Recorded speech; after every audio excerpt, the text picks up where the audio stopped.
Tara, biyahe muna tayo. Punta muna tayo doon sa medyo malapit-lapit na fishing spot dito sa Metro Manila.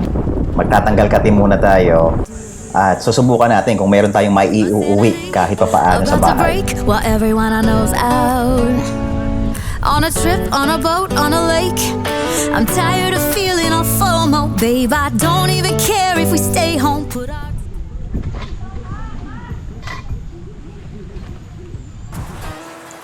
First cast for today.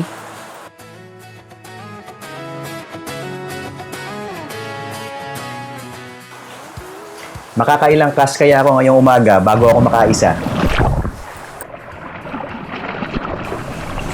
Nakakailang cast na rin ako pero wala akong nakukuha kaya nag-decide ako na pumunta sa may bandang dulo. Doon sa may bandang kanto na may mga puno.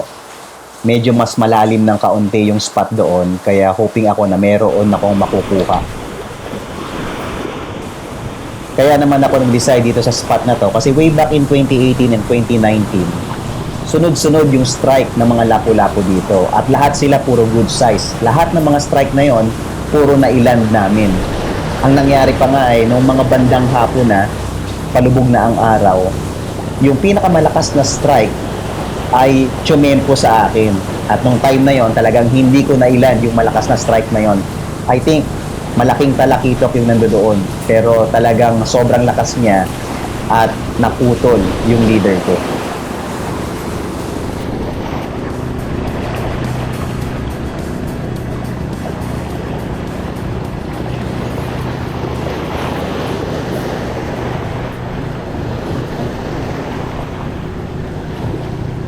No bite. Yeah. One more cast. Hindi pa tayo nasa pwesto.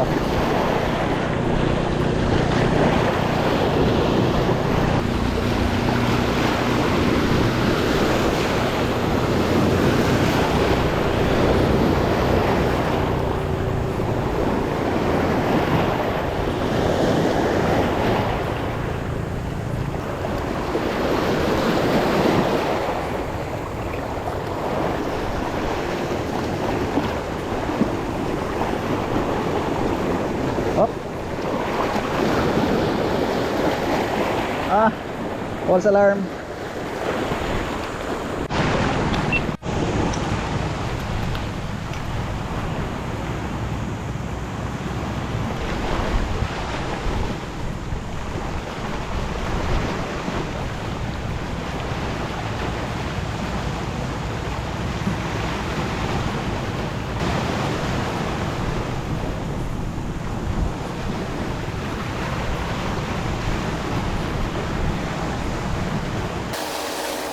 Magdadalawang oras na rin na panay cast and retrieve ako pero wala pa ring strike na nakukuha.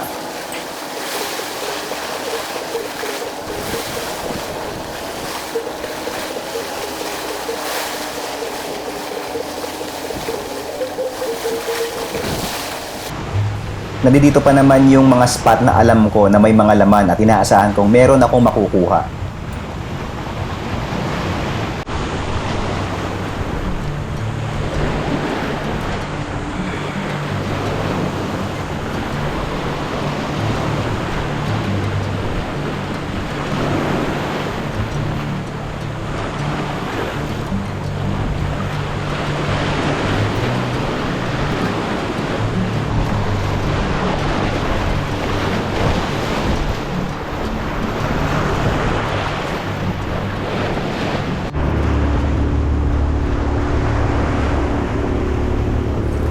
Dahil wala pang strike kahit isa, naglakad-lakad pa ako. Medyo lumayo-layo pa ako doon sa spot hanggang sa makarating sa may bandang dulo. Ang mahirap dito, medyo matatalim yung mga bato dahil sa mga talitip na namuo dito galing sa mga corals. At wala akong proper gear sa paa. Kaya talaga maingat ako habang naglalakad. Kasi konting pagkakamali mo lang, talagang madudulas ka. At tiyak na masusugatan ang paa mo dahil doon sa mga matatalim na mga bato.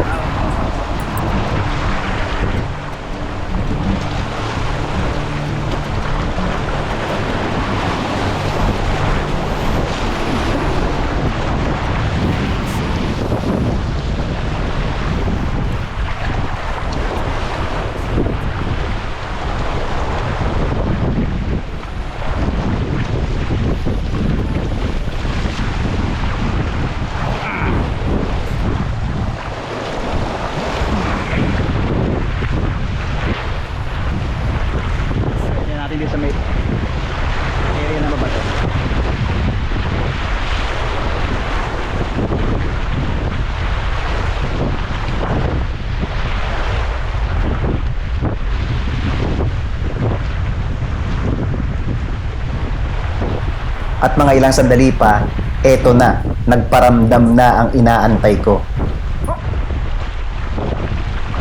Ayan na. Something. Ano to?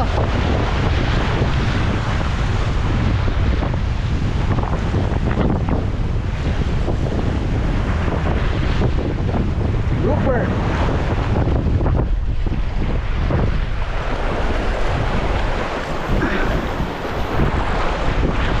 Pinasok niya sa bato.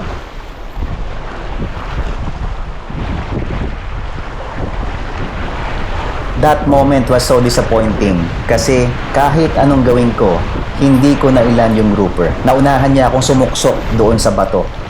Anyway.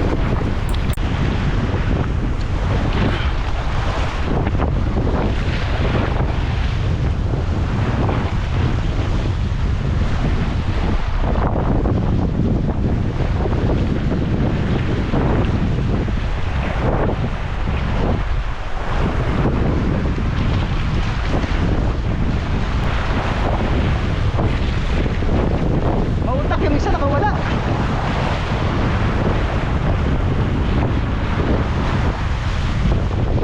Sinabi niya sa bato.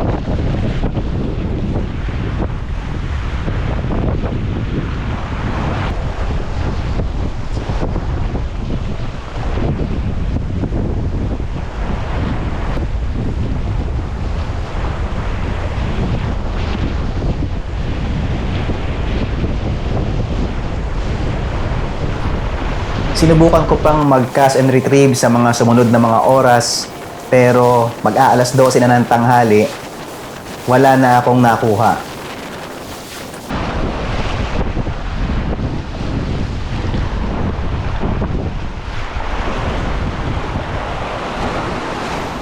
Okay, baba na tayo.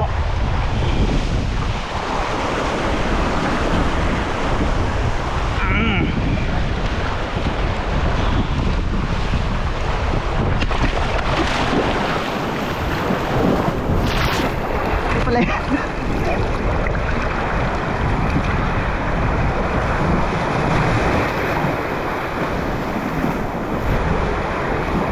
Taas pala nun.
Pero sabi nga nila, sa hobby na ito, bonus na lang kung meron kang maiuuwing huli mo.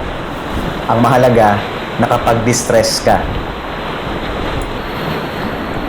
Mabawi na lang ako ng ibang araw. Siguro susubukan ko uling balikan itong spot na to. Baka naman talaga nagkataon lang na wala sila dito. Minsan may huli, minsan wala.